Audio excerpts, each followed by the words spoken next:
going at this full bore. When stars collide. The latest on the legal bombshell. Shocking behind-the-scenes drama. Some people are in for the kill. This is without doubt one of the biggest celebrity feuds anyone's ever seen.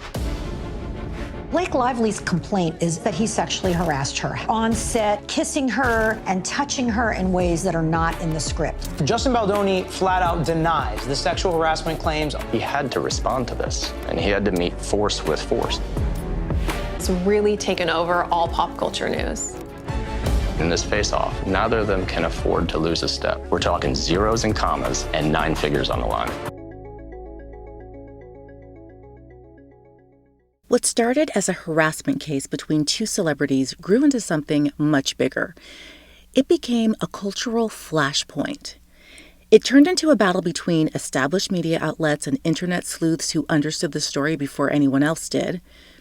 It became a fight between two different narratives about what it means to stand with women and victims of abuse.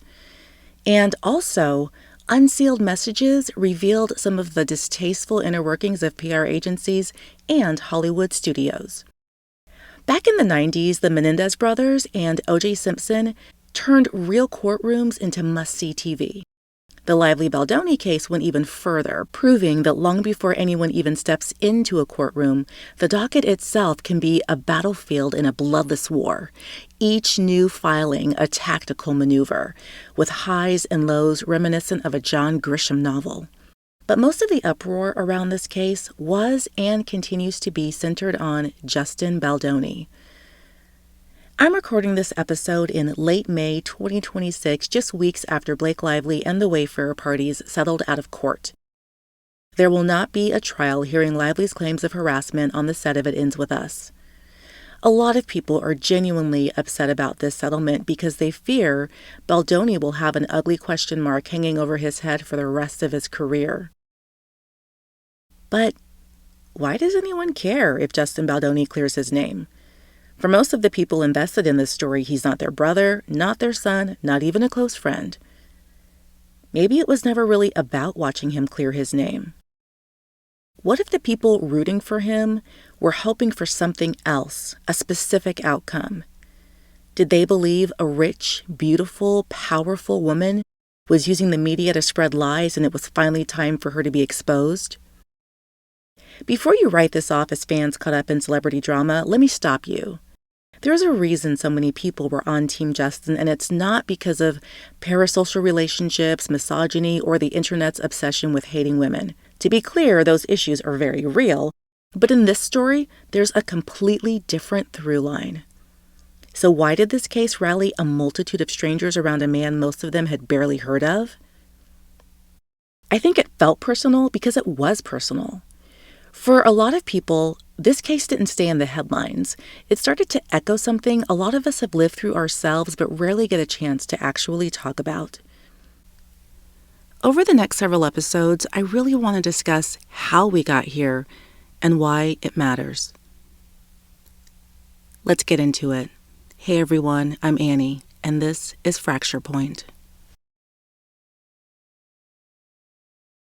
For most of us, this all started in the summer of 2024, but that was not the beginning for Justin Baldoni. Well, I first optioned this book in 2019, and at the time it had sold just under 1 million copies. Mm-hmm. And I had never read Why did you read it? Yeah. Well, I just started Wayfarer Studios, and at the time my book agent, shout out to Johanna Castillo, sent it to me. And she said, just read it, because I was looking for movies that could be commercial and speak to the human experience. And were you reading romance novels? And I had never read a romance novel. Never? And she said, just trust me, read it. So I read it, and by the end of the book, I couldn't even read the text on the page because I was crying so much. My wife was in bed next to me, and she's, I got snot coming out of my nose. And then I read the reason why Colleen wrote the movie. It was for her mother, who had a real life experience like this. She was Lily Bloom. And I just thought, if this could affect me in this way, then I can only imagine what it could do for women and people who are in this situation all over the world. Because all of us have a situation or a pattern that we need to end the cycle of. When Justin Baldoni started developing the movie back in 2019, he had some pretty big dreams. While doing press before its release, he said, "My goal was always that if one person who's in a situation like Lily walks into that theater and walks out choosing something different for herself like Lily, then we have succeeded." So in all of the drama that took place before and after the premiere of It Ends With Us, a really important idea kind of got swallowed up. We maybe talk to somebody who's in this situation, or we read a book, or we hear a news story. The question that's always asked is, why did she stay? And that's the wrong question. Yeah. What we need to be asking ourselves is, why do men harm? Yes. And that was the big thing for me. And what I've learned more and more and more of is, like, you know, these women who experience this every single day, there's real love there.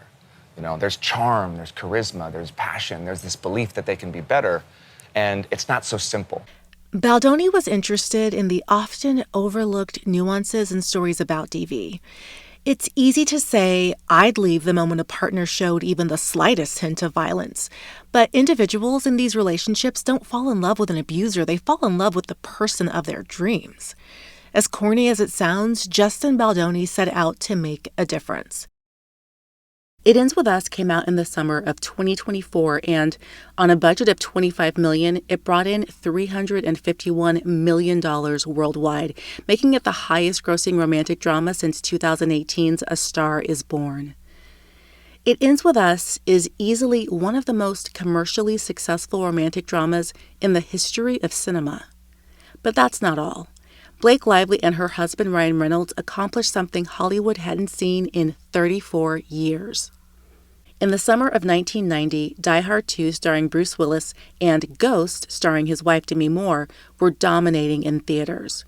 For 1 weekend that summer, Ghost held the #1 spot for highest-grossing movie, while Die Hard 2 came in second. By the time It Ends With Us was released, Deadpool and Wolverine had already been out for 3 weeks. On its opening weekend, It Ends With Us brought in $50 million, landing in second place behind Deadpool and Wolverine, which came in just shy of $54 million. This feat was not by accident. It's been reported that Lively and Reynolds were working behind the scenes to create a connection between their films, a synergy similar to what happened during the previous summer when 2 blockbuster movies dominated the theaters. It's the double feature no one saw coming. And I know what it means if the Nazis have a bomb. Oppenheimer, Christopher Nolan's epic about the creation of the atomic bomb, going head-to-head with a movie that could not be more different. Hi, Barbie! Hi, Ken! Greta Gerwig's Barbie seemed destined for massive hype, but the excitement has taken an unexpected turn. Barbie and Oppenheimer were released on the same day, and for 3 weekends in the summer of 2023, Barbie was the highest-grossing movie, while Oppenheimer stayed close behind in second place. On paper, pairing It Ends With Us with Deadpool and Wolverine was a clever play. 2 stars, 2 blockbusters, 1 household, and they did it. Lively and Reynolds pulled it off. But at what cost? Yes, and this morning we're talking about a lively weekend at the box office. Thanks to this Hollywood power couple. I saw an article today, the first couple of the box office. Oh, Blake Lively here. Colleen Hoover. And It Ends With Us is in theaters now, so grab your friends, wear your florals, and head out to see it.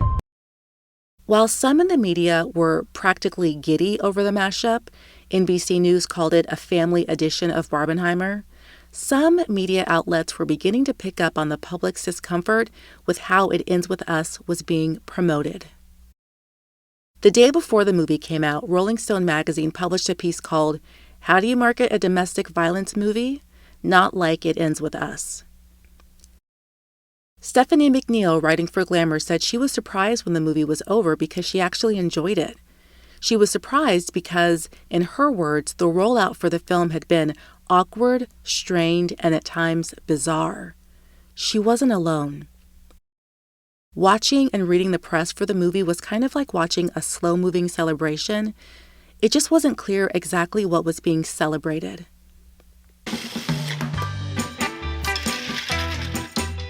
Hello, Vogue. I am Blake. Welcome to Not My Kitchen, but we're gonna pretend it's my kitchen today as I take over and make you a key lime pie, and then also my special secret lemonade recipe, which won't be a secret anymore after today. So Let's get started. So for It Ends With Us, I really like the way my husband dresses, and I also really love the way Gigi Hadid dresses, which is, you know, an odd mashup, I'm sure. I think that the wardrobe was a really critical part of that storytelling, and I'm really, really proud of it. But I'm wearing like a ton of like Baldoni and vintage, and it's some of my favorite wardrobe I've ever worn. It's just like so expressive and eclectic and really gives you such a sense of the character. I'm gonna try to squeeze this giant lemon one more time. You guys, I'm gonna invest in a juicer for you guys for the next unsuspecting Vogue chef. We'll be back. And here's the thing, if she was Zoe Saldana or Reese Witherspoon or Nicole Kidman and the vibe fit the film, then the pie-making piece would have been perfect. But I don't know that in late 2024, the masses were desperate to hear about Lively's favorite things. Generally, in Hollywood, the more famous an actor or actress becomes, the more likely it is that when they do press for a film, the interest isn't solely in that movie. People want to know about the celebrity themselves. That's certainly where Ryan Reynolds was in his career in the summer of 2024 when Deadpool and Wolverine premiered. His jovial affect and sarcastic responses in interviews fit perfectly with the tone of the movie he was promoting. And because he was a dearly loved A-list actor, people already felt like they knew him. It's possible that Lively and her team mistook the public's goodwill towards her husband as her own. But Reynolds and Lively were in completely different places in their careers. Actually, Ryan Reynolds was and still is in a league of his own. He'd spent the better part of a decade turning himself into something that doesn't have a great name yet. He's not just a brand architect, he's an entrepreneur who leveraged fame to build an empire. You know, people come up to me all the time and they say, "What makes Aviation Gin so delicious?" Most of the time I run away because non-celebrities frighten me. Reynolds and his partners sold Aviation Gin for $610 million, with Reynolds retaining a co-owner interest. He bought and sold a stake in Mint Mobile, which increased his wealth by over $300 million. 5 years ago, he and a friend acquired Wrexham AFC for $2.5 million. Today it's worth $475 million. That's an 18,900% increase in value. You heard me. An 18,900% increase. By the time It Ends With Us hit theaters, Reynolds was well on his way to becoming a working actor who was also a self-made billionaire. But unlike most billionaires, the public had real affection for Reynolds. You're so bad in Goonies that when you come on screen, people don't drink. They punch themselves in the dick for 5 straight minutes. He's actually terrific in Goonies. It's like one of my favorite movies. You actually just felt guilty, didn't you? did. I totally did. You actually felt guilty. That was his brand, the wholesome Canadian who felt bad landing a solid insult. It seemed genuine, and that's what made it work. But celebrities are always much more complex than the stories they tell us about themselves. Reynolds built his empire by understanding the essential components of a great narrative, both on screen and off. The boy-next-door persona made him disarming, charming even. It was as though success came to him not because he was a shrewd businessman, but because, in an ideal world, good things happen to good people. Ryan Reynolds wasn't the only one in his household interested in becoming a founder. In 2021, long before agreeing to play Lily Bloom, Blake Lively launched a line of alcohol-free cocktail mixers. When I first started Betty Buzz, I set out to create the best tasting sparkling drink out there. Made with only real fruit, no junk, something anyone in the family could enjoy. But I had one... Lively owned Betty Buzz long before It Ends With Us came into her life. But with Lively's other 2 brands, it's hard to decouple them from the development and release of the movie. In June 2023, just as filming was getting underway, Lively came out with a sister brand to Betty Buzz, a line of ready-to-drink cocktails she called Betty Booze. Betty Booze, which I just launched using all of my own recipes, and I would love your professional opinion. If you don't mind. I didn't think you drank alcohol. Oh, I don't drink alcohol. Blake Lively is sparking debate over her new business venture. The A-lister's Betty Booze line of sparkling cocktails launched this week, prompting fans to wonder why Blake would want to head an alcohol brand despite being a non-drinker herself. In spite of the criticism, the product was well received. One reviewer said, "Betty Booze is more than you'd expect, but it never feels like too much." Another said it had a competitive edge in the market because it avoided the synthetic taste experienced with some other cocktails. And from the beginning, Betty Booze was tied to the movie. Lively launched the new brand with a press release referring to her as the star of It Ends With Us, a full 13 months before the movie premiered. And then came Blake Brown, launched just days before the movie's premiere. By the time Lively was walking the red carpet for It Ends With Us, her beverage brands and her hair care products were everywhere, and people were beginning to notice. On social media, there was a conversation going on about how It Ends With Us was being marketed. 5 days before the premiere, Lively posted a bunch of photos from an event on her Instagram account with the caption, "I've got a dream. When your company throws a florist-themed party for your movie. I love the bottles as tiny vases." Some people were talking about the ethics of promoting an alcohol brand in conjunction with this movie in particular because it's not uncommon for substances like alcohol to play a role in the onset and the severity of DV. In the midst of all this controversy, something weird was going on that did not take a seasoned detective to notice. Lively and the rest of the cast kept doing interviews without Justin. While his co-stars often did press together, it looked like he was promoting the film alone. Photos from the movie's big premiere featured lots of pictures with the cast. Baldoni's photos from the night weren't with any of the other actors. Even if fans didn't initially name these things, promoting brands and separating the cast for interviews, a lot of people could sense that there was something amiss about the PR. For lack of a better phrase, the whole thing kind of gave people the ick. Then a video came out, and whether intentionally or not, it provided a plausible explanation for all of it. Since 2012, an entertainment journalist named Kirsty Flaw had been uploading clips from her interviews with celebrities.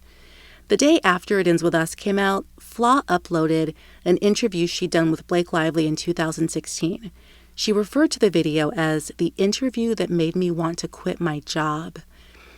It's hard to describe this clip without sounding like I'm coming down hard on Lively, so I'll let the video speak for itself. Blake is visibly pregnant, so Flaw starts the interview off by congratulating Lively on her little bump. First of all, congrats on your little bump. Congrats on your little bump. What about my bump? You've got two nice ones. And these, they are kind of bumps, aren't they? No, not bumps. The lovely lady lumps. Check it out. Thank you, thank you. Are you you like the gonna- movie? Are you a Woody Allen fan? I love most of his movies, and this one was so like visually amazing. Yeah, it's gorgeous. Did you guys love wearing those kind of clothes that you? Yeah. Yeah. And you know, working in digital. Everyone wants to talk about the clothes, but I wonder if they would ask the men about the clothes.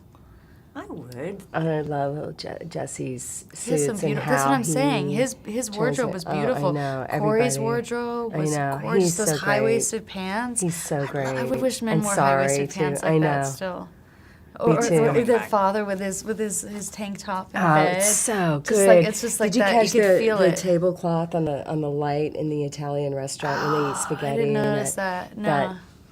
There's So so I much feel like- warmth of everything, you know. Yeah, it's not just the women that have the clothes. But I feel like the women Victoria- get the conversation, but It goes on like that for another 3.5 minutes.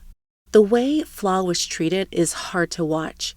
You can see her trying so hard to become part of the conversation, but her interview subjects were acting like she wasn't even in the room.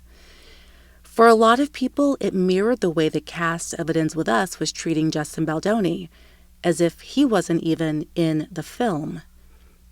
Watching Blake and Parker spend so much time talking to one another about the clothes the men wore as opposed to the content of the film also reminded people of the tone of the press tour. And then the internet did what the internet does. People started digging up other examples of Lively appearing to be unkind to interviewers and rumors of strained relationships with cast members from previous projects. Finally, for a lot of people at least, that feeling The unnameable ick had a name, and fair or not, that name was Blake Lively. This is where I'd like to pause. I want to look around to see if there is anything else we should be considering when we think about how to digest all the things I just shared with you.